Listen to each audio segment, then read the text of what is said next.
Education system आत्ताची scam आहे. मग ते नरेंद्र मोदी असोत, मार्क झकरबर्ग असो, आज अदानी असोत, धीरूभाई अंबानी असोत. सो या यशस्वी लोकांची जर का यादी काढली, यशस्वी लोकांमध्ये आणि इतर लोकांमध्ये एक वेगळेपण बघायला मिळतं. मग ते वेगळेपण कशाचं आहे? तर वेगळेपण हे त्यांच्या आर्थिक सक्सेसचं नाही आहे. मुळात ते आर्थिकदृष्ट्या सक्सेस झालं याचं कारण की ते स्वतःला या एज्युकेशनच्या ट्रॅपपासून दूर ठेवू शकलेले आहेत. म्हणून तर म्हणजे iPhone 17 लॉन्च झाला त्यावेळेला आपण पाहिलं की दुकानांच्या बाहेर पहाटे 5 वाजल्यापासून रांगा लागल्या. सो हे रांगा लावणारी लोक कोण होते? खरंच ते VIP क्लास होते का ज्यांच्याकडे भरपूर पैसे आहेत? भरपूर पैसे आहेत ते निवांत होते. जे EMIवरती क्रेडिट कार्ड मारून EMIवरती फोन घेणाऱ्यांच्या रांगा लागलेल्या होत्या. त्यांच्याकडे खरंच बॅकएंडला पैसे नाही आहेत की पैशाला कामाला लावता आलं पाहिजे. कारण पैसे कमवून कोणीच श्रीमंत होऊ शकत नाही. कमवलेल्या पैशाला योग्य ठिकाणी इन्व्हेस्ट करून लोक मोठी होतात.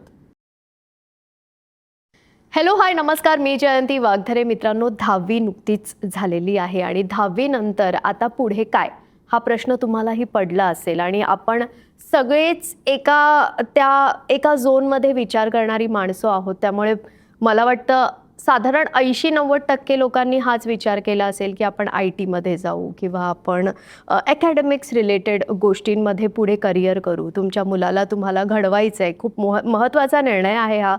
पण त्याची एक दुसरी बाजूसुद्धा आहे जी आज आपण या पॉडकास्टच्या माध्यमातून एक्सप्लोअर करणार आहोत. आणि याच निमित्तानं माझ्यासोबत आहे उद्योजक आणि गर्भसंस्कार coach doctor Vishnu Mane.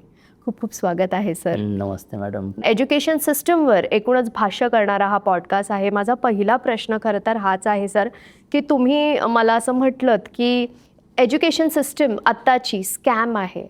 So मला जाणून घ्यायचं आहे की असं तुम्हाला का वाटतंय, त्याचे काय रिझन्स आहेत? हा स्कॅम आहे याच्या पाठीमागचा असं म्हणण्याच्या पाठीमागचा उद्देश असा आहे की आज आपण स्कूल आणि कॉलेजेसच्या माध्यमातून फॅसिलिटीज प्रोव्हाइड करतो आहे. एज्युकेशन, राईट एज्युकेशन प्रोव्हाइड होत नाही. राईट एज्युकेशन म्हणजे काय? जे की स्किल देणारं एज्युकेशन आहे.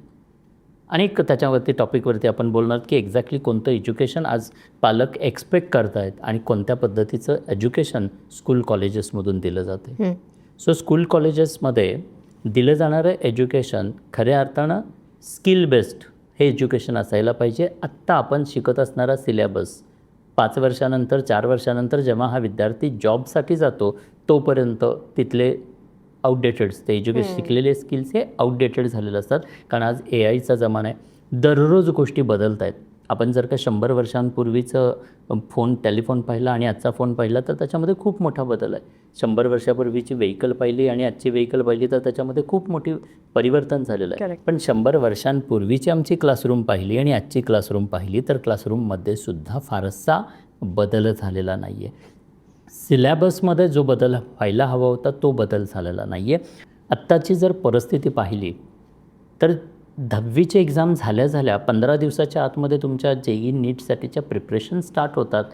सो 10वीमध्ये हा विद्यार्थी ऑलरेडी पूर्ण वेळ स्वतःचे स्किल, स्वतःच्या ॲबिलिटीज, स्वतःतल्या हॉबीज ह्या सगळ्या बाजूला ठेवून तो 10वीमध्ये फोकस्ड त्या पुस्तकी अभ्यासक्रमामध्ये बिझी आहे. 11वी आणि 12वी पुन्हा JEE नीटसाठी म्हणून तो पुन्हा तिथे बिझी आहे. सर्वसाधारण त्याच्या आयुष्यातला महत्त्वाचा काळ जिथे त्याचं आयुष्य घडणार आहे किंवा बिघडणार आहे त्या काळामध्ये आजचा विद्यार्थी पुस्तकांमध्ये स्वतःला कोंडून घेतलेला बघायला मिळतो. आणि मग त्या ठिकाणी त्याच्या जन्मजात कौशल्यांना कुठेतरी सुरुंग लागतो आणि हा विद्यार्थी एक कारकून म्हणून निर्माण होतो. आणि बरेचदा आज त्यानंतरही पुढे आपण पाहतो की त्यानंतर पुढच्या करिअर वाटांमध्ये सर्वसामान्य कुटुंबातल्या व्यक्तिमत्वांना काय दाखवलं जाते तर आज स्वप्न दिली जातात. स्वप्न कोणती? IAS बना, अधिकारी बना. आणि या अधिकारी बनण्याची जी काही स्वप्नं दिली जातात त्या स्वप्नांचा पाठलाग करत असताना अनेक विद्यार्थ्यांचं आयुष्य संपुष्टात येतं. सर्वसाधारण आता पाहिलं तर 15,000पेक्षाही अधिक विद्यार्थी आज आत्महत्या करत आहेत. स्टुडंट एजमध्ये असताना या विद्यार्थ्यांना डिप्रेशन येतात, सायकोलॉजिकल डिसऑर्डर सुरू होतात. आपल्या काळाला सुरुवातीला अशा प्रकारचे डिप्रेशन्स आणि या गोष्टी विद्यार्थ्यांमध्ये कुठे होत्या? थोडक्यात काय, आज आपल्या शिक्षण प्रणालीमधून दिलं जाणारं शिक्षण हे आम्ही विद्यार्थीसुद्धा का शिकतोय? का तर ते उद्या पेपरात येणार आहे. करेक्ट. आयुष्यात कधी ते वापरात येईल असं एज्युकेशन आम्ही शिकवत नाही आहे किंवा आम्ही शिकत नाही आहे. आणि म्हणून आजचा जो शैक्षणिक दर्जा आहे तो कुठेतरी ढासळलेला आहे.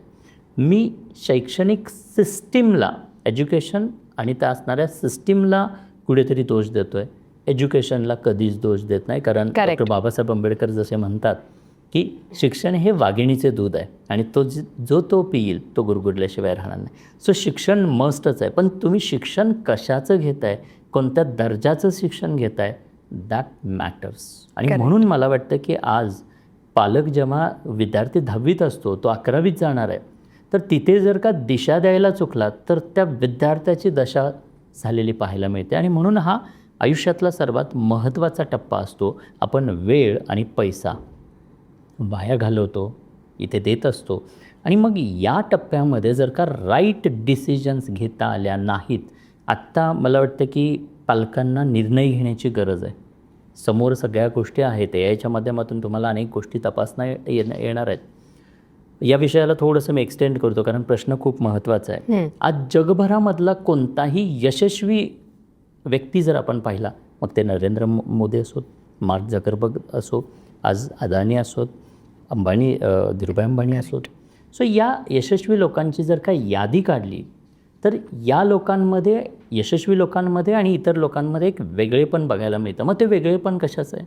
तर वेगळेपण हे त्यांच्या आर्थिक सक्सेसचं नाही आहे. मुळात ते आर्थिकदृष्ट्या सक्सेस झालं याचं कारण की ते स्वतःला या एज्युकेशनच्या ट्रॅपपासून दूर ठेवू शकलेले आहेत.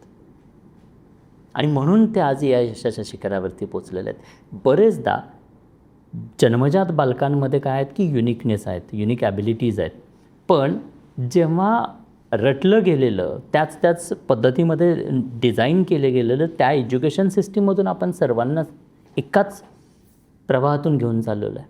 सो कोणाकडं काही ॲबिलिटीज वेगळे आहेत. कोणाला गेममध्ये इंटरेस्ट आहे, कोणाला गाण्यामध्ये इंटरेस्ट आहे, कोणाला काही पेंटिंगमध्ये इंटरेस्ट आहे. पण हा इंटरेस्ट बाजूला ठेवून आपण एकाच प्रवाहामधून, एकाच साच्यामधून सगळ्यांना बाहेर काढतो आहे. आणि मग बाहेर आल्यानंतर म्हणतो की तू फेल आहेस, तुला हे जमत नाही. पण त्याला मुळात काय जमतं हे आम्ही कधी जाणून घेतलं का? Correct. So problem basically identify केला जातोय पण तो प्रॉब्लेम सॉल्व्ह केला जात नाहीये. खरं. आणि म्हणून इथे कुठेतरी या एज्युकेशन सिस्टीममध्ये परिवर्तन आणण्याची गरज आहे. पण आता एज्युकेशन सिस्टीम बदलेल का हा अगेन प्रश्नचिन्ह आहे. कारण ज्यांची मक्तेदारी आज आहे, करेक्ट, खऱ्या अर्थानं हे एज्युकेशन चालवणारे ज्या व्यक्तिमत्व आहेत ते कोणाकडे आहेत? तर ते त्यांची मक्तेदारी आहे. आणि मग ती तुम्ही तोडू शकता का?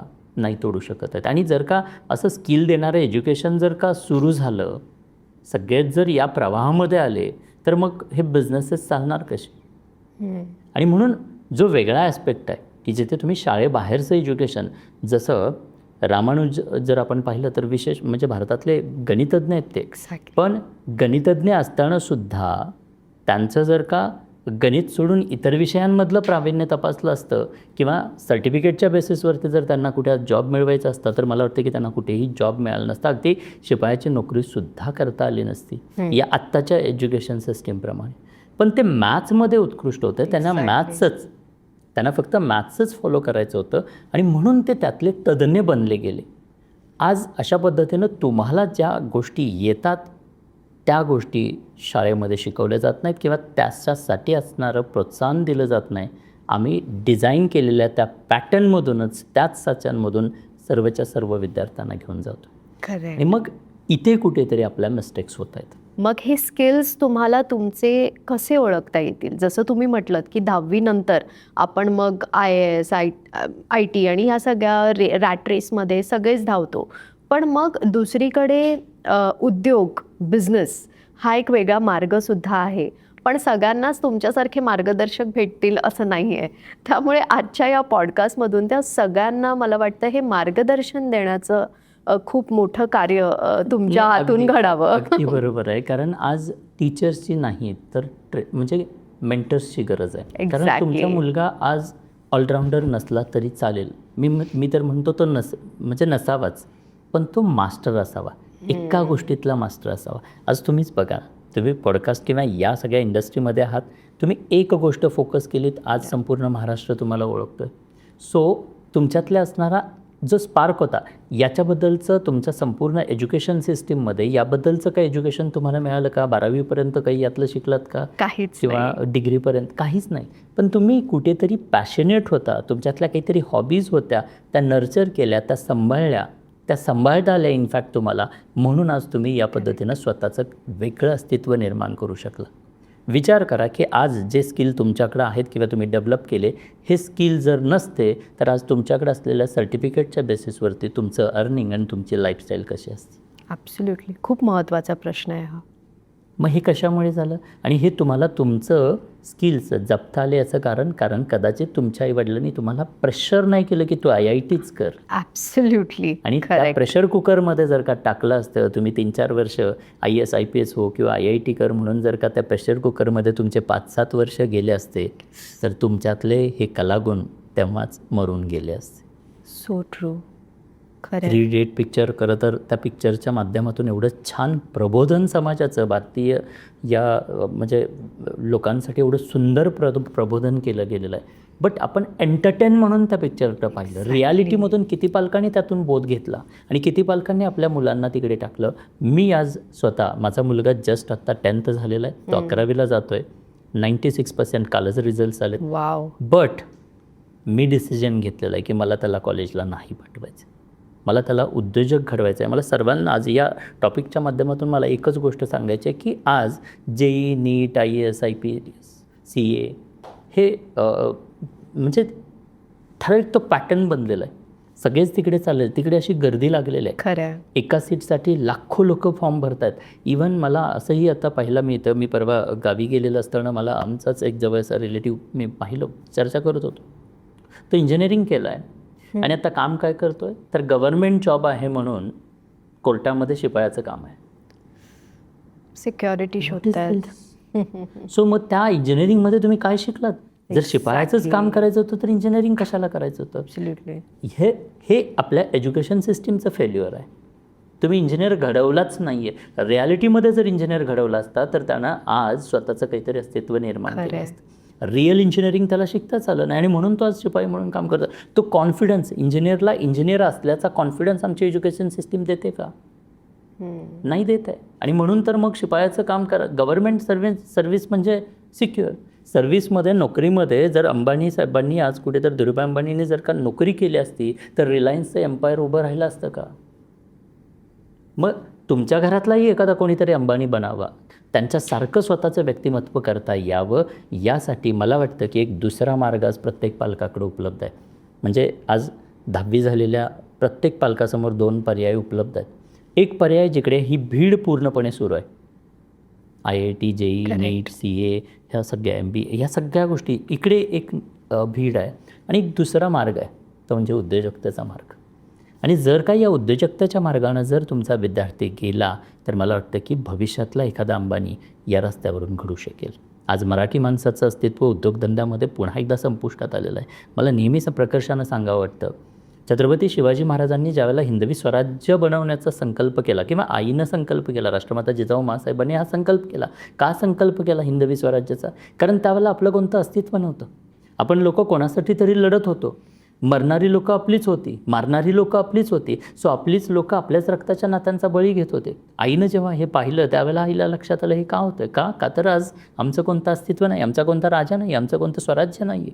आणि मग त्यातून आईनं निर्णय घेतला की आपल्याला आपलं स्वतःचं हिंदवी स्वराज्य निर्माण करावं लागेल. तो राष्ट्रमाता जिजाऊ माँसाहेबांना संकल्प मिळाला, जो छत्रपती शिवाजी महाराजांनी उभा केला, पूर्ण केला. आजची परिस्थिती काय? आज जर या संपूर्ण उद्योगधंद्यांच्या चळवळीमध्ये पाहिलं तर पुन्हा एकदा मराठी माणसाचं अस्तित्व हरवलेलं आहे.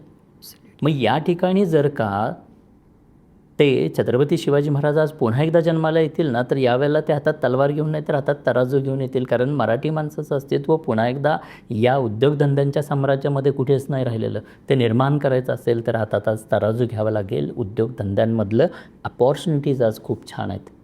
तुम्ही सर्वसाधारण कॅल्क्युलेशन्स मांडायचे म्हटले तर 10वी नंतर सर्वसाधारण 10 वर्षे एक विद्यार्थी IAS IPSसाठी ॲव्हरेज 10 वर्षांची तयारी करतो. कारण 10वी नंतर 11वी 12वी 3 वर्ष त्याचं ग्रॅज्युएशन आणि त्यानंतर सर्वसाधारण 5 वर्षांचं प्रिपरेशनमधून एक विद्यार्थी IAS IPSसाठी जातो. सो 10 वर्षांच्या तयारीनंतर सो 10 नंतर म्हणजे सर्वसाधारण 30व्या वर्षी एखाद्याचं करिअर स्टार्ट होतं. काही काही मी माझ्याबरोबरचे व्यक्तिमत्व पाहिलेले आहेत जे नीट जे शिक्षक आहेत त्यांनी अनेक काही गेट सेट वगैरे ह्या बऱ्याचशा एक्झाम्स देत गेले. आज वयाच्या 42व्या वर्षी माझ्याबरोबर माझ्यासोबत 10वीमध्ये शिकत असणारा एक विद्यार्थी वयाच्या 42व्या वर्षी आत्ता परमनंट होतं, त्याचं आयुष्य तिथून स्टार्ट होतं, करिअर स्टार्ट होतं. आणि तेंडुलकर साहेब ज्यांनी वयाच्या 4व्या वर्षी हातात बॅट घेतली, वयाच्या 40व्या वर्षी भारतरत्न तेंडुलकर म्हणून रिटायर झाले. सो फरक दृष्टिकोनाचा आहे. खरं तुमच्या पाल्यानं आयुष्यभर 60 वर्षांपर्यंत रिटायर होईपर्यंत काम करायचं का अर्ली स्टेजमध्ये तुमच्याकडे असणारा हा मनी. आज आपण ॲडमिशन्स घेताना कॉलेजमधल्या फीज आपल्याला माहीत आहे काय फीज भरावे लागतात. जर पेड शीट्स असतील किंवा नीट मेडिकलला जायचं असेल तर करोडो रुपयांचे डोनेशन्स दिले जातात. इंजिनिअरिंग करायचं तर किमान 10-12 लाख रुपयांचा खर्च असतो. आणि एवढा सगळा खर्च आत्तापासून करायचा, अगदी LKG UKGपासून लाख रुपयांच्या आपण फीज भरतो आहे. करेक्ट. आणि एवढं सगळं भरून मुलानं किंवा त्या मुलीनं वयाच्या 30व्या किंवा 40व्या वर्षी तिचं करिअर स्टार्ट करायचं, मग आयुष्य जगायचं कधी त्यांनी. ॲब्सोल्युटली. आज जिथं 60 वर्षांचं ॲव्हरेज लाईफ बनलेलं आहे, त्या 60 वर्षांमध्ये जर का 60 वर्षांपर्यंत यांनी कुठेतरी नोकरी करून आयुष्य घालवायचं का खऱ्या अर्थानं ज्या स्वतःच्या आतमधल्या कलागुण आहेत. आज तुम्ही तुमचं प्रोफेशन फॉलो करताय, आनंद मिळतोय का नाही मिळतोय? ॲब्सोल्युटली. समाधान, आनंद सगळंच. एक्झॅक्टली.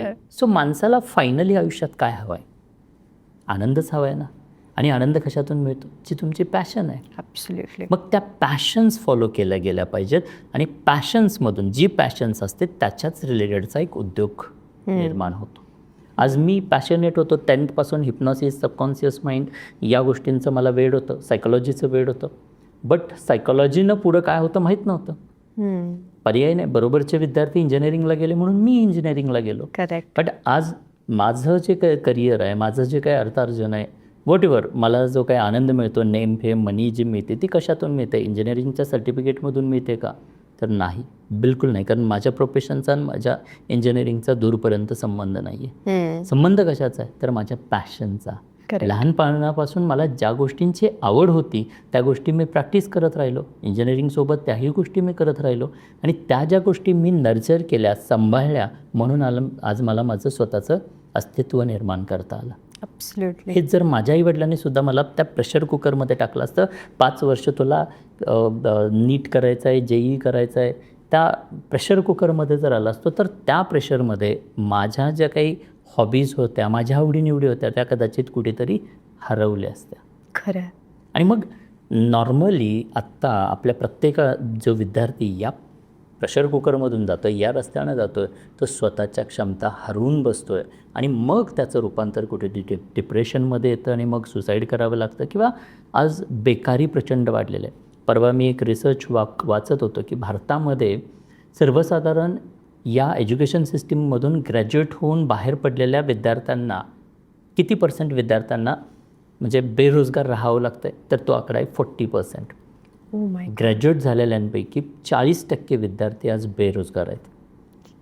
त्याच्या खालोखाल जे विद्यार्थी 12th पर्यंतचं एज्युकेशन घेतलेलं आहेत त्यांच्यामध्ये हा आकडा आहे तो 20% आहे. म्हणजे ज्यांचं कमी एज्युकेशन आहे, 12th पर्यंतचं एज्युकेशन घेतलेलं आहे, त्यांना आकडा तो 20% आहे. आणि ज्यांनी एज्युकेशनच घेतलेलं नाही, बेसिक 10th पर्यंत किंवा थोडंफार एज्युकेशन केलेलं आहे, त्यांच्यामध्ये हा आकडा फक्त 5% आहे. व्हॉट? येस. याचा अर्थ काय की एज्युकेशन तुम्हाला काय करतं आहे की कुठेतरी बॅरियर निर्माण करते. म्हणजे तुमच्या एज्युकेशनसोबत तुमचा माइंडसेट कुठेतरी काम करायला तुम्हाला अवॉइड करायला लावतो. आणि मग त्यामुळे होतं काय, तुमच्या पॅशन्स त्या डेव्हलप व्हायला हव्यात त्या होत नाहीत. कारण तुम्ही पुढे गेल्यानंतर तुमच्याकडेच आज तुम्ही IIT झाला असतात आणि आज पॉडकास्ट घ्यायचं आहे म्हटलं असतं तर कुठेतरी आतमध्ये अरे यार मी तर IIT झालं, मी का पॉडकास्ट? एक्झॅक्टली. सो हे काम आज जे करताय ते कुठेतरी तुम्हाला खालच्या दर्जाचं वाटलं असतं. करेक्ट. आणि तुम्ही एक अपॉर्च्युनिटी मिस केली असते. सो आज रियालिटीमध्ये अशा प्रकारच्या या गोष्टी घडत आहेत आणि म्हणून मला वाटतं की आत्ता जगामध्ये एक उत्कृष्ट अपॉर्च्युनिटी प्रत्येक नवीन येणाऱ्या या विद्यार्थ्यांसाठी रादर दॅन दिस रॅट रेस. ॲब्सोल्युटली. आणि ती म्हणजे उद्योजकतेची अपॉर्च्युनिटी. आज उद्योजकतेकडे जर पाहिलं, कारण मी नेहमी सांगतो उद्योजकता जसं आपण म्हणतो गुजराती मारवाडी वर्ग आहेत जे पिढ्यानपिढ्यांमध्ये उद्योजकतेमध्ये आहेत, ते उद्योगधंदे करतात ॲब्सल्युटली. पण उद्योजक होणं किंवा बिझनेस हा काही DNA मध्ये नसतो. हे लर्नेबल स्किल आहे, कोणालाही शिकता येणारं स्किल आहे. आणि जर त्याच्यामध्ये जर का सर्वसाधारण 11-12वी हे 2 वर्ष जर का आत्तापासून किंवा त्याच्याही आधीपासून हे उद्योजकतेचं बाळकडू जर का या विद्यार्थ्यांना द्यायला सुरू केलं, तर मला असं वाटतं की आज जग हे बाजारपेठ बनलेलं आहे. इथे बसल्या बसल्या तुम्हाला जगभरात काहीही विकता येणं शक्य आहे. आज मी गर्भसंस्कारांचे क्लासेस घेतो, 27+ कंट्रीजमधून लोक मला जोडले गेलेले आहेत. सो पुण्यामध्ये बसून मला 27+ कंट्रीमधल्या लोकांना सर्व्हिस देता येते, काहीतरी त्यांना सेवा देता येते. So this is the opportunity. Correct. म्हणजे हे आपण का नाही ग्रॅब करू शकत आहे? तो उद्योजकतेचा दृष्टिकोन या संपूर्ण स्कूल एज्युकेशनमध्ये कधी निर्माण झाला का? आम्हाला कारकून बनवण्यासाठीच निर्माण केलं जातं आहे. आणि हा खरं तर एज्युकेशन सिस्टीमचा स्कॅम आहे. राईट. पण जसं तुम्ही म्हटलंत की आपण सगळेच त्या सक्सेसच्या मागे धावत असतो, पण आपल्याला एक्झॅक्टली माहितीच नसतं की आपल्याला कुठे जायचं आहे. का तर एक रॅट रेस आहे, सगळेच त्या दिशेने धावत आहेत आणि म्हणून आपल्या पालकांनाही असं वाटत असतं की नाही नाही, माझ्या मुलांनाही या रेसमध्ये भाग घ्यायला पाहिजे. मग तिथून तो काय, म्हणजे त्यातून काय ट्रान्सफॉर्मेशन त्याच्यात येणार आहे का? तो घडणार आहे का? किंवा त्याला सक्सेस मिळणार आहे, पण त्या सक्सेसचं त्याच्याशी किती संबंध आहे किंवा त्याच्या पॅशनशी त्याचं किती कनेक्शन आहे, या विषयात आपण कधीच खोलवर पाहतच नाही. राईट. सो खरं सांगायचं तर तुमच्या हातात मिळालेलं सुंदर मूल, म्हणजे जसं एखादं फूल आपण झाडाचं तोडून आणतो, ते किती नाजूकचं आहे, किती दिसायला सुंदर असलं तरी ते किती नाजूक आहे. पण त्याला आपण जसं खराब करून टाकतो, तसं त्या मुलाला पण मला वाटतं की आपण खराब करतो. त्याचं जे काही त्याच्याकडं बाय बर्थ ज्या काही गोष्टी होत्या, सुंदर देणगी त्याला मिळालेली होती, ती कुठेतरी आपण त्याची पुसून टाकण्याचं काम या सिस्टीममध्ये करतो आहे. मग इथे नेमकं काय झालं पाहिजे? तर म्हणजे मुळात सुरुवातीपासून जसं मी म्हणतो की तेंडुलकर साहेबांना जो काही आयडेंटिफाय केलं गेलं, वयाच्या 14व्या वर्षी हातामध्ये बॅट घेतली, फोकस एकच ठेवला आणि आज खूप लवकर ते वयाच्या 16व्या वर्षी त्यांनी इंटरनॅशनल मॅच केली. त्याच्या पाठोपाठ दुसरं उदाहरण आपण पाहतोय आज ते वैभव सूर्यवंशीचं. वयाच्या 14व्या वर्षी म्हणजे लास्ट सीझनला IPLमध्ये पदार्पण केलं. अवघ्या 35 बॉलमध्ये शतक मारून संपूर्ण जगाचं लक्ष वेधलं गेलं. नेम, फेम, मनी, हॅपीनेस, हेल्थ, सगळ्याच गोष्टी आहेत. सो तुम्हाला तुमच्या पल्ल्याकडून नेमकं काय हवं आहे? वैभव सूर्यवंशीसारखं तुमच्या मुलांना सुद्धा असं काहीतरी करावं. भले इट्स नॉट नेसेसरी की क्रिकेटमध्ये, कोणत्याही क्षेत्रात तसं अर्ली पदार्पण जर केलं, त्याचाच जर ध्यास घेतला, तर तसं उत्कृष्ट यश निर्माण करता येणं शक्य आहे. पण आमचा प्रॉब्लेम काय आजच्या पालकांचा, की आम्हाला सगळंच हवं आहे. आम्हाला मॅथ्स पण हवं आहे, हिस्ट्री पण हवं आहे, मला सगळ्याच गोष्टी, तो क्रिकेटमध्ये पण हवं आहे, म्हणजे ऑलराऊंडर सगळेच यायला पाहिजे. का तर शेजारच्याला येतं. करेक्ट. मग त्याला पडतात तर मग माझ्याला का नाही? सो कळत नकळत हाही कुठेतरी सीड केला गेलेला एक म्हणजे प्लॅन्ड सीडिंग आहे. जेव्हा इंग्रजांचं राज्य भारतावरती आलं, त्यावेळेला पाश्चिमात्य कल्चर हे उत्कृष्ट आहे हे बिंबवावं लागेल भारतीय लोकांवरती. त्यांना तसं त्यांच्या माइंडसेटमध्ये टाकावं लागेल हे त्यावेळच्या अभ्यासकांनी जाणलं आणि मग तसा प्लॅन केला गेला की भारतीय लोकांना पाश्चिमात्य कल्चर हे उत्कृष्ट आहे, ते तुमच्यापेक्षा भारी आहे असं दाखवण्यासाठी म्हणून काही गोष्टी नियोजन केल्या गेल्या, ते दाखवलं गेलं आणि म्हणून आजही आपल्याला वाटतं की आपल्यापेक्षा ते भारी, आपल्यापेक्षा ते भारी असते तर आज आपली जी स्थापत्यकला आहे, जगात स्थापत्यकलेचं उदाहरण सगळ्यात बेस्ट स्थापत्यकला भारतात पाहायला मिळते. कारण इथे काहीतरी नॉलेज होतं. करेक्ट. स्किल बेस्ड एज्युकेशन्स होतली. तर वैदिक शास्त्र आपलं प्रगत होतं. कारण ज्यावेळेला हजारो वर्षांपूर्वी गर्भामध्ये वाढत असणारं बाळ काय टप्प्यांमध्ये वाढतं, कोणत्या वीकमध्ये बाळाची काय वाढ होते, हे हजारो वर्षांपूर्वी स्कॅनर यायच्या आधी भारतीय ऋषीमुनींना माहिती होतं. दगडावरती कोरलेलं फेटसच्या साईजेस आपल्याला आजही पाहायला मिळतात. मग त्यावेळचे एवढे महान असे आपले हे ऋषीमुनी होते किंवा ते वैद्य होते आणि जग त्याच्या तुलनेत कुठेच नव्हतं. करेक्ट. आत्ता आपल्याला समजतं स्कॅनिंगद्वारे की बाळ काय होतं. हजारो वर्षापूर्वी भारतीय लोकांना माहिती. खगोलशास्त्राचं ज्ञान भारतीय लोकांना माहिती. मॅथ्सचा विकास भारतीय लोकांना माहिती होता. आणि मग पाश्चात्य कल्चर बेस्ट कसं, तर त्याचं सीडिंग केलं गेलेलं होतं आणि आपल्याला तशा पद्धतीनं दाखवलं गेलं की पाश्चात्यामध्ये चांगलं, आणि म्हणून आपली लोकं कुठेतरी आज ह्या सगळ्या गोष्टींच्या ट्रॅपमध्ये अडकत गेलीत. मला वाटतं की आत्ता इंटरनेटच्या माध्यमातून सगळ्या गोष्टी अवेलेबल आहेत. ChatGPT किंवा जे AIs आहेत, खरं तर हे तुमच्या खिशात असलेला अल्लादीनचा चिरागच आहे. तुम्ही फक्त त्याला विचारा, त्याचं जर प्रॉपर युटिलायझेशन केलं तर तुम्हाला हवी ती गोष्ट अचीव करता येणं शक्य आहे. सगळ्या गोष्टी तुम्हाला तुमच्या हाताच्या बोटावरती अवेलेबल आहेत, एका क्लिकवरती अवेलेबल आहेत.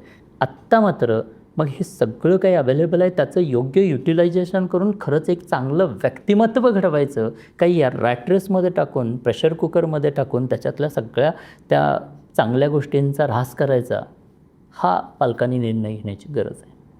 भलेही माझं करिअर किंवा मी आज गर्भसंस्कार कोच म्हणून संपूर्ण भारतात जगभरामध्ये प्रसिद्ध असलो, तरीही की माझ्या मुलाला मी इतर मुलांना घडवून शकलो, मग माझ्या मुलाला स्वतःच्या याच्यामध्ये का टाकायचं, आणि त्या हेतूनं मी निर्णय घेतला की असं कोणतं स्कूल अवेलेबल नाही आहे, तर असं स्कूल, असं कॉलेज या मुलांना अवेलेबल करून द्यायचं. आणि म्हणून फाउंडर्स गुरुकुल, म्हणजे त्या फाउंडर्स गुरुकुलच्या माध्यमातून हे जे एज असतं 11वी 12वी, मला वाटतं की प्रत्येकाच्या आयुष्यातला हा टर्निंग पॉईंट असतो. इथेच आयुष्य घडतं किंवा बिघडतं. मग या एजमध्येच त्या विद्यार्थ्यांना 2 वर्ष रेसिडेन्शियल घ्यायचं. Y residential? कारण नॉन रेसिडेन्शियल्स असतात तेव्हा आज प्रलोभनं अवेलेबल आहेत, वेगवेगळी प्रलोभनं, आणि त्या प्रलोभनांनाही विद्यार्थी डिस्ट्रॅक्ट होऊ शकतात. आणि म्हणूनच रेसिडेन्शियल 2 वर्ष यांना घ्यायचं, जिथे पूर्णपणे सकाळी 4 वाजल्यापासूनचा यांचा करिक्युलम स्टार्ट होईल, ज्याच्यामध्ये त्यांचा strong mindset, never give up attitude, जसं 3 इडियटमधला जो रांचो दाखवलेला आहे, अगदी तसंच तो never give up attitude, clarity, मला काय करायचं याची क्लॅरिटी, म्हणजे ती क्लॅरिटी देण्याचं काम करायचं आहे. त्यांना चांगल्या हॅबिट्स द्यायच्या आहेत, डिसिप्लिन्स द्यायचे आहेत, माइंडसेट द्यायचं आहे, स्किल्स द्यायचे आहेत. स्किल्समध्ये पब्लिक स्पीकिंग स्किल, कारण ज्या व्यक्तीला बोलता येतं, मराठीमधली आपली म्हण आहे, बोलणाऱ्याचं माती पण खपली जाते, न बोलणाऱ्याचं सोनंसुद्धा कोणी विचारत नाही. मग तुमच्या मुलाला ते बोलता आलं पाहिजे, पब्लिकमध्ये बोलता आलं पाहिजे, कम्युनिकेशन स्किल चांगले झाले पाहिजेत, so that he can win everyone, he can influence to the people. आणि म्हणून त्याचं ते communication skill, public speaking skill, त्याचबरोबर selling skill, marketing skill, AI skills, असे स्किल बेस्ड एज्युकेशन त्यांना द्यायचं आहे. बिझनेस कोचिंग त्यांना द्यायचं आहे. त्यानंतर आपला 5वा पार्ट तो म्हणजे करिक्युलम, शालेय अभ्यासक्रम. सो 11-12वीच्या या एज्युकेशनसोबत 30% 11-12वीचं वेटेज असेल आणि रिमेनिंग 70% हे स्किल बेस्ड एज्युकेशन असेल, चांगलं कॅरेक्टर घडवणारं एज्युकेशन असेल. मला सांगा की कोणताही पालक आपल्या मुलाला व्यसनी झालेलं बघायला त्या पालकाला आवडेल का? आपल्या मुलाला इनडिसिप्लिन्ड असलेलं बघायला आवडेल का? मग इथे जर का या 2 वर्षात त्याला चांगलं हेल्थ विषयाच्या चांगल्या हॅबिट्स लागत आहेत, खाण्यापिण्याच्या चांगल्या हॅबिट्स लागत आहेत, चांगली डिसिप्लिन लागते, तो धार्मिक म्हणजे स्पिरिच्युअल अटॅच्ड राहतो आहे, तो खूप छान पेशन्स असणारा विद्यार्थी बनतो आहे, वैचारिक दृष्टिकोन खूप चांगला असलेला बघायला मिळतो आहे, त्याला बिझनेस स्किल आणि जगाचं ज्ञान खूप चांगलं असलेलं बघायला मिळतं आहे, आणि तो जर का वयाच्या 12व्या वर्षी आज उद्योजक बनत असेल, कारण उद्योजक बनणं आत्ता त्या मानानं सोपं आहे. कारण आज तुमच्याकडे जर एक आयडिया असेल, त्याचा जर छान प्रोजेक्ट बनवला तर कोणीही तुम्हाला फंडिंग करायला तयार आहे. हे विद्यार्थी जेव्हा 12वीत जातील या बॅचचे, त्यावेळेला हे विद्यार्थी स्वतः फंड रेज करतील आणि स्वतःचं स्टार्टअप सुरू करतील, फक्त 2 वर्षाच्या या स्किल बेस्ड एज्युकेशन नंतर. क्या बात आहे. Very so this is something new approach. आणि म्हणून मला वाटतं की 2 पर्याय उपलब्ध आहेत. मी असं म्हणत नाही, कारण आम्ही इथे फक्त 60च विद्यार्थी घेतो, एकच बॅच करतो आहे. तर या बॅचमधले ऑलमोस्ट खूप सारे ॲडमिशन्स ऑलरेडी झालेले आहेत. बट टिल पालकांना मला सांगायचं आहे की दृष्टिकोन बदला, कारण आज त्या मुलाचं वय, त्याचा महत्त्वाचा वेळ आणि तुमचा पैसा वाया घालवू नका, तर तो योग्य दिशेने चांगलं कॅरेक्टर घडवण्याच्या दृष्टीने इन्व्हेस्ट करावा. करेक्ट. सो बेसिकली या कोर्सच्या माध्यमातून तुम्ही एकीकडे त्यांना डिसिप्लिन लावताय, त्यांना मॅनर्स लावताय, त्यांचे कम्युनिकेशन स्किल्स तुम्ही बिल्ड करताय, त्याचबरोबरच त्यांच्यामधली एक ऑन्टरप्रिनरशिपसुद्धा तुम्ही घडवण्याचा प्रयत्न करताय. आणि जसं मी तुम्हाला प्रश्न केला की म्हणजे आपण सुरुवातीला एकतर एक स्ट्रगल असतो की मी पैसा कधी कमवीन, आणि जेव्हा पैसा कमवायला सुरुवात केली की त्यानंतरचा एक खूप मोठा स्ट्रगल असतो की मी तो सेव्ह कसा करीन आणि इन्व्हेस्टमेंट कधी मी माझी सुरू करीन, ते पैसे कधी मी इन्व्हेस्ट करायला सुरू करीन. कारण आपल्याकडची लाईफस्टाईल किंवा जसं तुम्ही खूप करेक्टली म्हटलं आहे की हे जे वेस्टर्नायझेशन झालेलं आहे त्याचा इम्पॅक्ट इतका आपल्यावर आहे की आपल्याला असं वाटतं की आपलं स्टँडर्ड ऑफ लिव्हिंग हाय असायला पाहिजे. मग बँकेत पैसे किती आहेत त्यावर कधीच भर दिला जात नाही.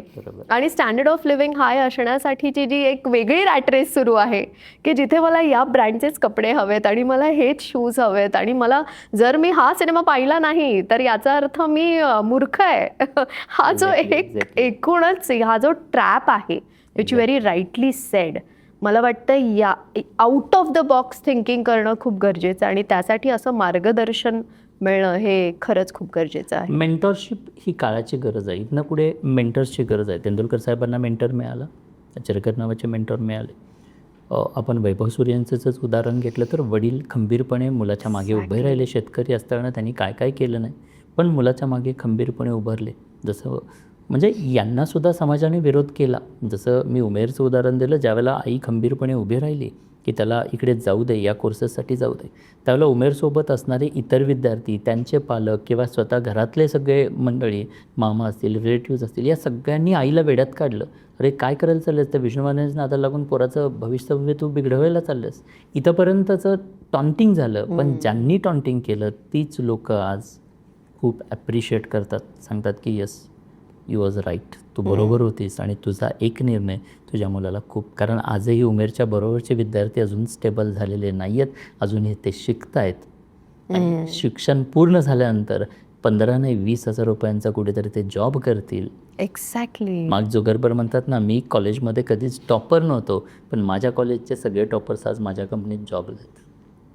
पण सर एक खूप महत्त्वाचा प्रश्न आहे तो म्हणजे जसं आपण म्हणतो की आपण सगळे या रॅट रेसमध्ये उतरतो 10वी नंतर किंवा 10वी ते 12वी खूप महत्त्वाचा टप्पा आहे की जेव्हा आपण ठरवतो की पुढे काय करायचं आणि मग आपण काय करतो तर तेच करतो. आपण कॉमर्स घेतो किंवा सायन्स घेतो किंवा इंजिनिअरिंग करतो वगैरे वगैरे. पण मग हा माइंडसेट बदलणं हा मला वाटतं सगळ्यात मोठा टास्क आहे. कारण अनेक वर्षांपासूनचा हा एक फॉर्म आहे जो असा सेट झालेला एक सिस्टम आहे. जसं तुम्ही म्हटलं की दिस इज अ सिस्टम आणि ही स्कॅम आहे सगळं. पण मग यातून बाहेर पडणं सुद्धा कठीण आहे खूप. प्रॉब्लेम काय होता की बाहेर पडायला खूप सारी लोक तयार आहेत पण ऑप्शन नाही आहे. जर मला हे करायचं नाही तर मी करायचं काय? आणि त्यासाठी आवश्यक असणाऱ्या राईट मेंटर्स आहेत कुठे? असं कॉलेजेस किंवा असे सिस्टीम आहे कुठे? ती नाहीच आहे. मी स्वतःच एक्झाम्पल दिलं की मला माझ्या मुलाला तिकडे पाठवायचं नाही आहे. मग माझ्या मुलासाठी ऑप्शन आहे का? तर ऑप्शन नाही आहे. अँड दॅट्स वाय मी स्वतःच इनिशिएटिव्ह घेतला की मला माझ्या मुलासोबत आणि की काही मुलांना घेऊन ही बॅच करता येईल आणि त्यांना त्या पद्धतीनं प्रशिक्षित करून, इवन मी तर म्हणतो की मी हे चॅलेंज म्हणून घेतो आहे. कारण अशी जर काही 60 विद्यार्थी माझ्या माध्यमातून जे काही घडतील हे जगासाठी एक्झाम्पल सेट होईल,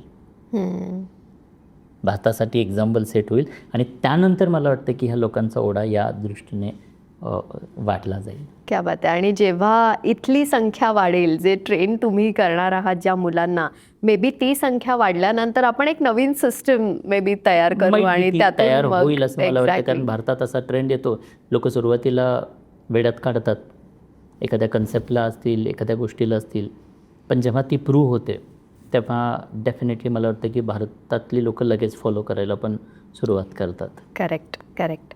सर आजच्या पॉडकास्टमधून एक तर खूप प्रकर्षानं जाणवलेलं आहे की त्या पुस्तकी ज्ञानात आपल्याला हरवायचं नाही आहे पण आपल्याला आपले स्किल्स डेव्हलप करायचं. अगदी बरोबर. तर स्किल्सचा किती महत्त्वाचा एक रोल आहे एखाद्याला घडवण्यामागे आणि त्याला जर बिझनेसमध्ये सक्सेस हवं आहे तर त्या गोष्टीला किती इम्पॉर्टन्स देणं गरजेचं आहे. सो आज तुम्ही पॉडकास्ट घेताय, तुमच्याकडे एक स्किल उत्कृष्ट आहे, तुम्ही किती छान आणि गोड बोलताय, तुम्हाला प्रश्न छान किती विचारता येत आहेत.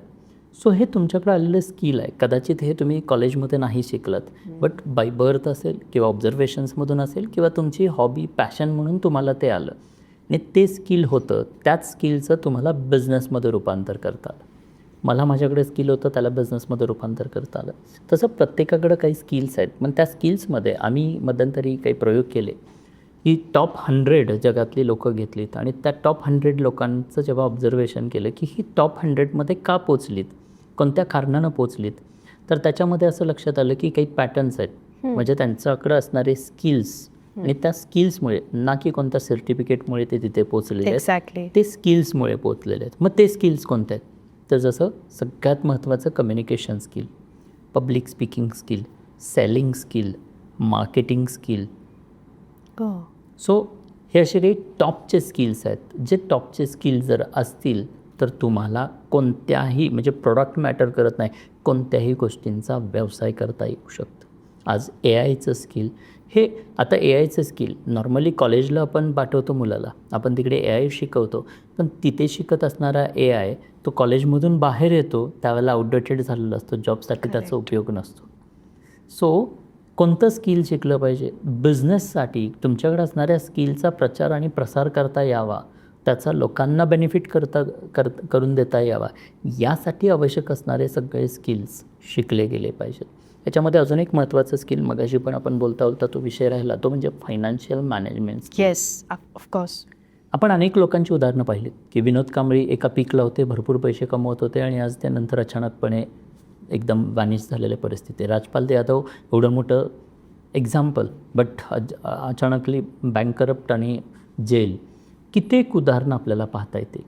मग हे का झालं? याचं कारण आहे की तुमच्याकडं पैसा येतो आणि जेवढ्या स्पीडने येतो त्याच्या कितीतरी अधिक पटींनी स्पीडनी तो गायब होतो. धीरूभाई अंबानींची, म्हणजे आपल्याला अंबानी कुटुंबांबद्दल बोलायचं म्हटलं तर अनिल अंबानींनी, म्हणजे जे काही साम्राज्य त्यांनाही मिळालेलं होतं, बट अवघ्या 14 वर्षाच्या आतमध्येच बँक करप्सीपर्यंतचं ते. कारण असं म्हटलं जायचं की पुढच्या 10 पिढ्या बसून खाल्ल्या तरी पण पैसा संपणार नाही, एवढं साम्राज्य निर्माण केलं आहे. पण अवघ्या 14 वर्षाच्या आतमध्येच ते संपलं. याचं कारण काय? कारण आहे की, म्हणजे आता अंबानी कुटुंबाचं उदाहरण घेतलं तर ते फार मोठ्या लेवलचं आहे, बट आपण छोट्या छोट्या आपल्या लेवलचं जर उदाहरण घ्यायचं म्हटलं तर अनेक व्यक्तिमत्व पैसे कमवतात, पण कमवलेल्या पैशाला कामाला लावायचा जो कन्सेप्ट रॉबर्ट टी कियोसाकींनी सांगितला की पैशाला कामाला लावता आलं पाहिजे. कारण पैसे कमवून कोणीच श्रीमंत होऊ शकत नाही, कमवलेल्या पैशाला योग्य ठिकाणी इन्व्हेस्ट करून लोक मोठी होतात. So rich people become rich while using money of banks, म्हणजे utilising the right, investing the money. So पैशांची इन्व्हेस्टमेंट करण्याचं जे काही नॉलेज आहे, पैशाला कामाला लावायचा जो कन्सेप्ट आहे, खूप सुंदर कन्सेप्ट रॉबर्ट टी कियोसाकींनी सांगितलेलं आहे. सो तुम्हाला ती इन्व्हेस्टिंग समजली पाहिजे, आणि जर इन्व्हेस्ट करता आलं तर मला वाटतं राईट इन्व्हेस्टमेंट केल्या तर तुम्ही वयाच्या 25-30 पासून तुमचं आयुष्य एक्सप्लोअर करू शकता. जे हवं, जे आनंद आहे, आनंद देणाऱ्या गोष्टी आहेत. कारण फायनान्शियल फ्रीडममध्ये 3 स्टेजेस येतात. पहिली स्टेज, यू वर्क, तुम्ही काम करा, पैसे कमवा. सेकंड स्टेज येते की I and my money is on work, म्हणजे माझे पैसे आणि मी दोघेही काम करतो आहे, दोघांकडून रिटर्न्स मिळत आहेत. आणि तिसरी स्टेज येते जिथे माझा पैसा काम करतो आहे आणि मी माझी लाईफ एक्सप्लोअर करतो आहे, मला गायला आवडतं आहे, मला फिरायला आवडतं आहे, मला जग एक्सप्लोअर करायचं आहे. फायनान्शियल फ्रीडम ज्या दिवशी तुमच्या ज्या नीड्स आहेत डे टू डेच्या, त्या नीड्सला आवश्यक असणारा पैसा हा तुमच्या पॅसिव्ह इन्कममधून जनरेट व्हायला लागतो, त्या दिवशी तुम्ही फायनान्शियली फ्री होता. आणि पैशांची चिंता एकदा संपली की तुम्ही तुमचं लाईफ, आनंदी लाईफ एक्सप्लोअर करू शकता. आपण पाहतो इंडियामध्ये 2-2 महिने, 6-6 महिने गोव्याला लोक राहतात, फॉरेनर्स. इंडियामध्ये लडाखला गेलं तर लडाखला फिरायला आलेली बघायला मिळतात. जिकडे तिकडे जगभर हे फॉरेनर्स फिरत असतात. कसे फिरतात? ते फक्त कमवण्याच्या मागे नाहीत लागत, ते कमवलेले पैसे राईट ठिकाणी इन्व्हेस्ट करतात आणि मस्त लाईफ जगतात. आपण प्रत्येकजण जगायला आलो आहे, काम करायला आलेलो नाही. पण भारतामधली परिस्थिती वेगळी बघायला मिळते. प्रत्येकजण सकाळी उठल्यापासून ते संध्याकाळपर्यंत काम काम काम काम. आणि याचं कारण की ही फायनान्शियल लिटरसी नाही आहे. आज आपण शब्दसाक्षर आहोत, पण आर्थिक साक्षरता जी आहे ती मात्र आपल्याकडं नाही आहे. आणि म्हणून मला वाटतं की आज म्हणजे भारतामध्ये ही अस्थिरता, म्हणजे श्रीमंत बनतो आहे आणि गरीब अजून गरीब बनतो आहे. आणि त्याचं कारण आहे ही फायनान्शियल लिटरसी. आणि तीसुद्धा ह्या विद्यार्थ्यांना जर आज शिकवली गेली तर मग अशी जसं म्हटलं की ब्रँड, सो घड्याळच आहे, ते टाईमच दाखवणार आहे. पण अर्ली एजमध्ये ब्रँड घ्यायला पाहिजे, मी म्हणत नाही, लाईफस्टाईल जगली पाहिजे, पण कधी? बाप कमाईवरती नाही तर आप कमाईवरती. तुम्ही त्या पद्धतीनं त्या लेवलला जा, तुमचं पॅसिव्ह इन्कम स्टार्ट करा, फायनान्शियल फ्रीडम अचीव करा, आणि त्यानंतर जो मनी येतो तो आयुष्यभर जगा, तो सेव्ह करू नका, तो मस्तपैकी खर्च करा. आणि मला हास्यास्पद असंही वाटतं की बरेच तरुण असेही आहेत की त्यांना तो फोमो नको आहे आणि म्हणून ते लोन काढून लेटेस्ट आयफोन व्हर्जन विकत घेतात किंवा लोन काढून ते अगदीच हाय ब्रँडचं घड्याळ घालतात. तर ह्याविषयी काय म्हणायचं आहे? कारण ही एक वेगळी सायकोलॉजी आहे ज्यामध्येही अनेक तरुण ट्रॅप्ड आहेत. म्हणजे गरीब घरातला जरी असला तरी पण त्याला आयफोन हवा आणि मग तो त्याच्या बाबांसोबत करतोय. एक्झॅक्टली. तर नाही एक्सटेंड लेवलला सुसाइडल अटेम्प्ट पर्यंत केसेस गेले. अनेक असे पालक माझ्यापर्यंत येत असतात.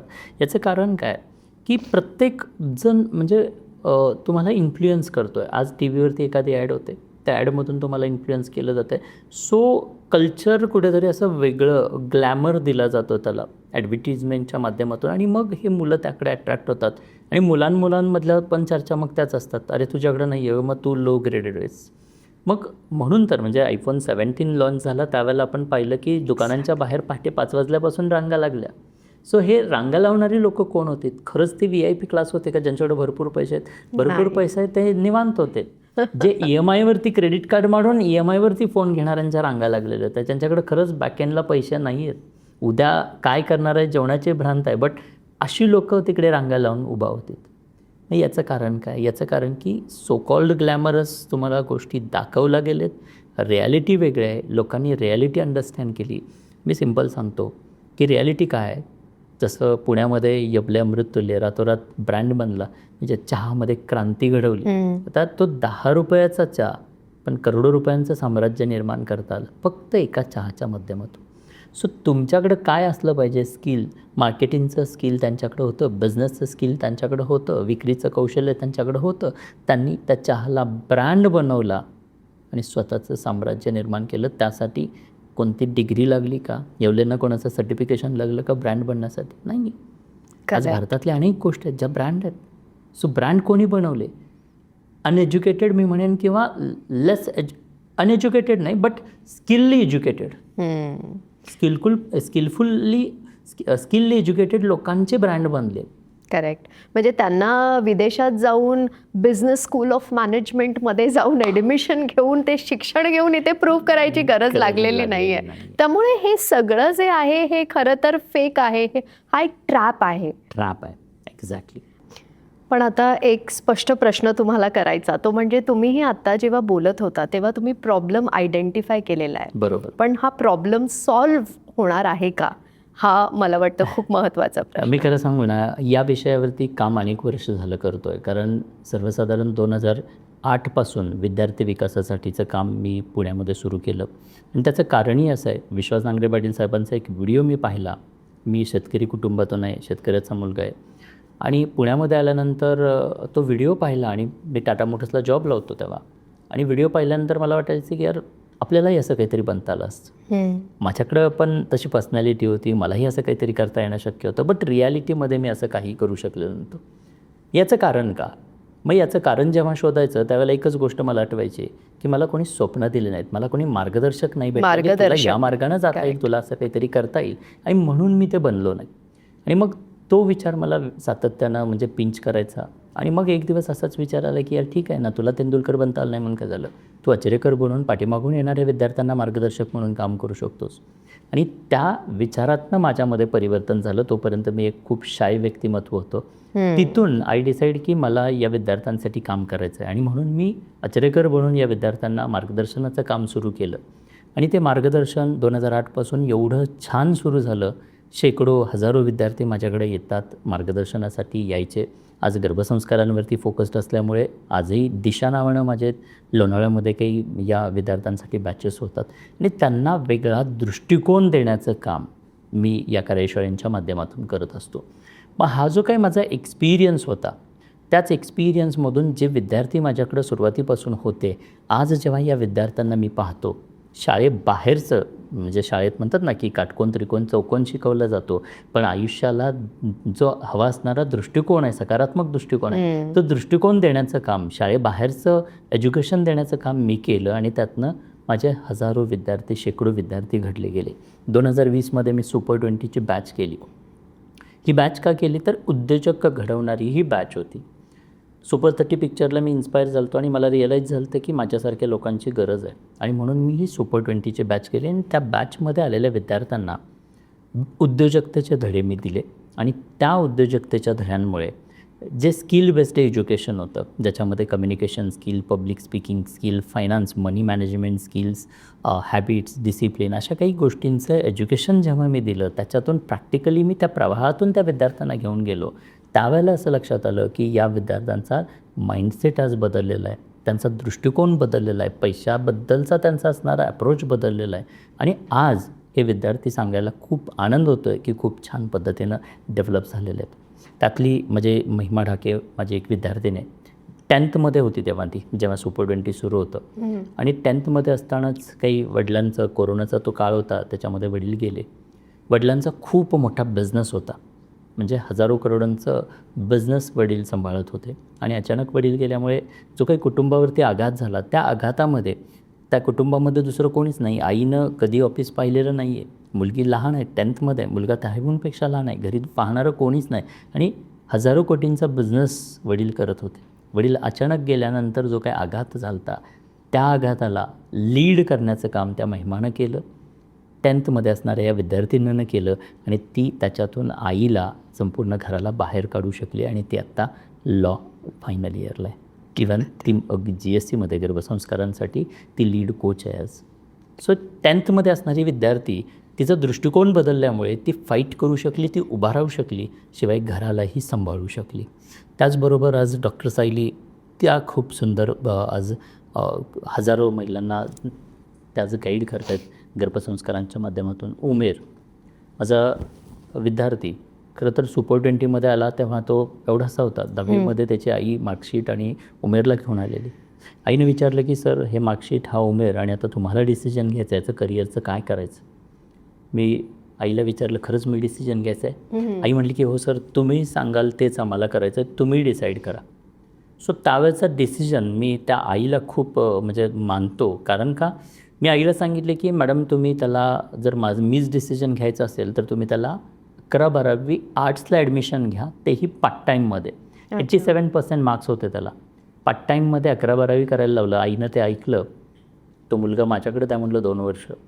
तो मुलगा म्हणजे उमेर माझ्यासोबत राहिला. 2 वर्ष उद्योजकतेचे धडे त्यानं माझ्यासोबत गिरवले आणि आज वयाच्या 18व्या वर्षी तो उद्योजक आहे. आत्ता त्याचं वय 21 आहे आणि 21व्या वर्षी तो अनेक उद्योजकांना बिझनेस कोचिंग करतो आणि सर्वसाधारण 4 लाख प्लस त्याचा आज मंथली इन्कम आहे वयाच्या 21व्या वर्षी. क्या बात आहे. तो सर, इन शॉर्ट तुमचं असं म्हणणं आहे की पुस्तकी ज्ञानात हरवून जाऊ नका आणि स्किल्स डेव्हलप करा. एक्झॅक्टली. खरे जे श्रीमंत लोक असतात ते खरं तर खूप साधं राहणीमान जगतात. एक्झॅक्ट. म्हणजे ऑफकोर्स त्यांच्याकडे एवढा पैसा असतो की मग एका पॉईंट नंतर ते मग ब्रँडेड घड्याळ आणि ब्रँडेड शूज, ब्रँडेड कपडे सगळे अफोर्ड करू शकतात फरकच किंवा पडत नाही त्यांना. Exactly. अगदी तेवढ्या ब्रँडेड गोष्टी गिफ्ट जरी केल्या कोणाला तरी त्यांना फरक पडत नाही, कारण येणाऱ्या पैशांचा ओघ एवढा जास्त असतो की तुम्ही कितीही खर्च केले तरी तुमचे पैसे या लक्झरीवरती कधीच संपत नाहीत. आपला प्रॉब्लेम काय, लक्झरी बनायच्या आतच आम्ही तिचा गळा कापतो. आम्ही तिथेपर्यंत पुढे जातच नाही. कारण आम्हाला इन्व्हेस्टमेंट ची पॉवर समजलीच नाही. जे 4 क्वाड्रंट्स रॉबर्ट टी कियोसाकीने जे सांगितलेलं आहे, त्याच्यामध्ये पहिला क्वाड्रंट आहे तो म्हणजे एम्प्लॉई. तुम्ही पहिल्यांदा एम्प्लॉई असता, तुम्ही स्वतः रन करत असता. त्यानंतर तुम्ही सेकंड क्वाड्रंटला जाता, तिथे तुम्ही सेल्फ एम्प्लॉई बनता. तुम्ही एखादं दुकान चालू करता, शटर ओपन केलं की बिझनेस स्टार्ट, शटर बंद केलं की धंदा बंद. तो तुमचं self employment. Third employment, that is तुम्ही बिझनेस ओनर बनता. तिथे तुमच्या हाताखाली 4 लोक काम करायला लागतात, तुम्हीही काम करता त्यांच्यासोबत. आणि चौथा क्वाड्रंट जो येतो तो म्हणजे इन्व्हेस्टरचा क्वाड्रंट, जिथे तुम्ही काहीही करत नाही, तुम्ही फक्त इन्व्हेस्ट करता. वॉरेन बफेटनी काय केलं, इन्व्हेस्ट केले. जगातले श्रीमंत बनले ते फक्त इन्व्हेस्टर. त्यांनी स्वतःची एकही कंपनी टाकली नाही, पण जगातल्या अनेक कंपन्यांमध्ये त्यांचे शेअर आहेत. वाव. सो तुम्ही जसं मगाशी म्हटलं की पैशाला कामाला लावा. पैशाला कामाला. सो आज खरं पाहिलं तर लाईफ प्रत्येकाचं सुंदर आहे. प्रत्येकजण जन्मजात काही ना काहीतरी गुणकौशल्य घेऊन आलं आहे. त्याच कौशल्यांना जर आपण खतपाणी घातलं, मला वाटतं की तुम्हाला आधीपासूनच जर आईवडिलांनी असंच नर्चर केलं असतं, मला तसं वातावरण मिळालं असतं, तर आज एवढ्या लेट या गोष्टी सुरुवात केल्या नसतं. खूप आधीच आपण खूप काही कमवलं असतं आणि खूप छान नेम, फेम, मनी, सॅटिस्फॅक्शन, सगळ्यात महत्त्वाचं सॅटिस्फॅक्शन. आज या सगळ्या आपल्या आवडीच्या क्षेत्रातनं काम करून आपल्याला सॅटिस्फॅक्शन आहे. जगाशी देणं घेणं नाही. We are happy. पैसे किती मिळतात हा नंतरचा भाग आहे. बट मनापासून आतमधून we are enjoying our passions, our life, our businesses. Because म्हणूनच म्हणलं की तुमच्यातले स्किल जर का एकदा समजले, त्याला आयडेंटिफाय केलं आणि त्यालाच पुढं बिझनेसचं स्किलचं नॉलेज दिलं, म्हणजे तुमच्यातली आवड तुम्हाला बिझनेसमध्ये कन्वर्ट करता येते जर तुम्हाला बिझनेसचं नॉलेज असेल तर. आणि त्यासाठीच 11-12वीच्या ह्या विद्यार्थ्यांनी अर्ली एजमध्ये जर हे बिझनेसचं नॉलेज घेतलं तर त्याला किंवा तिला त्याचे योग्य ते कौशल्य त्यांच्याकडे जे आहेत त्याला आयडेंटिफाय करून त्यांना त्याचा उत्कृष्ट उद्योग निर्माण करता येणार आहे. आणि मग त्यासाठी 40 वर्ष 60 वर्ष वाया घालवायची गरज नाही. वयाच्या 25व्या वर्षापर्यंत या विद्यार्थ्यांनी फायनान्शियल फ्रीडम अचीव करावं आणि त्यानंतर मस्त आयुष्य जगावं, एन्जॉय करावं.